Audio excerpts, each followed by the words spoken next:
কেউ যদি আমাকে খারাপ ভাবে আমি তাতে মন খারাপ করি না। মসজিদে যখন মাহফিল করেন তখন তো হাজার হাজার টাকা কালেকশন করেন, তখন বড় হুজুরকে নিয়ে এসে মাহফিল করেন। কিন্তু মসজিদে যে ইমামটা সারা বছর আপনার এখানে নামাজ পড়াচ্ছে, ৫ ওয়াক্ত নামাজ পড়ায়, তার খাওয়া দাওয়া দেন সুবিধা মতো হয় না, তার খাওয়া দাওয়া সুবিধা মতো দেন না, তার বেতনটাও সুবিধা মতো দেন না। সে যদি ৫০০ টাকা বাড়াইতে চায়, যদি ১,০০০ টাকা বাড়াইতে চায়, ৫০০ টাকা করে দেন। আর ৫০০ টাকা বাড়াই দিলে ওই ২৫০ টাকা বাড়ার কথা বলে।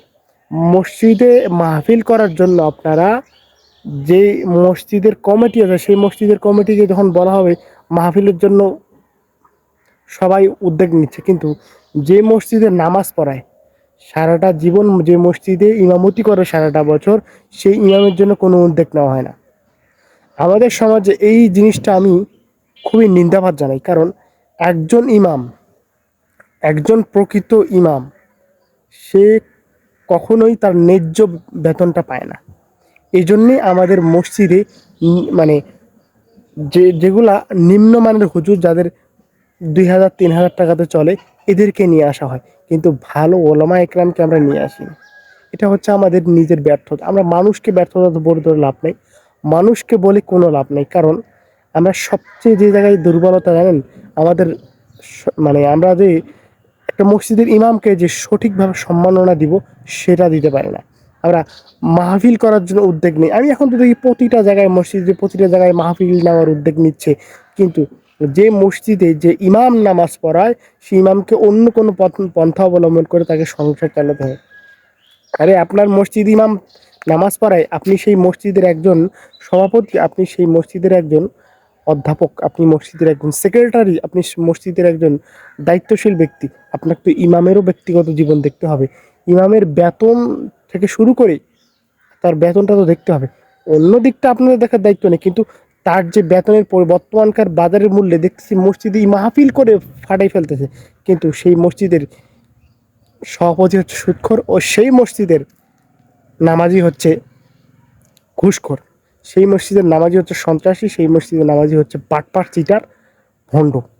এরাই হচ্ছে মসজিদের মানে অঙ্গ সংগঠনের যুক্তে তারা, অঙ্গ সংগঠনের সঙ্গে তারা যুক্ত আছে। কিন্তু আসলেই প্রকৃতভাবে আমি মনে করি কোনো একটা মসজিদের ইমাম সঠিকভাবে বেতন পায় না।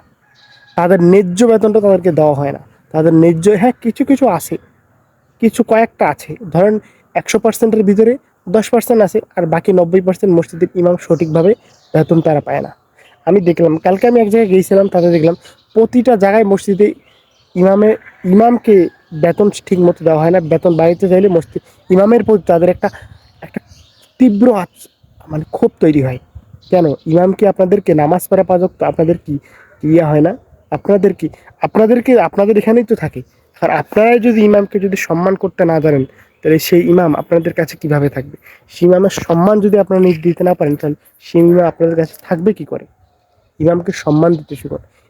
ইমাম আপনাদেরই একজন পরিবারের সদস্য, আপনাদেরই পরিবার মহল্লায় থাকে, আপনাদের পরিবারের একজন সদস্য, তাকে সম্মান দিন, তাকে বর্তমানকার বাজার স্বীকৃতিতে যে মূল্য হিসাবে তাকে সেই হিসাবে একটা বেতন ধরাই দেন।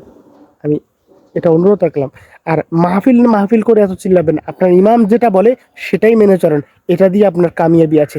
বড় হুজুরকে ডেকে আনে ওয়াজ করলেন, মাহফিল করলেন, টাকা উঠাইলেন, পরবর্তীতে দেখা যাচ্ছে মসজিদকে চাঙ্গা একদম ঝকঝকে ফকফকে বানাইলেন, কিন্তু প্রকৃতভাবে আপনি মসজিদকে প্রকৃত সৌন্দর্য বানাইলেন, কিন্তু নিজের অন্তরকে সৌন্দর্য বানাইলেন না।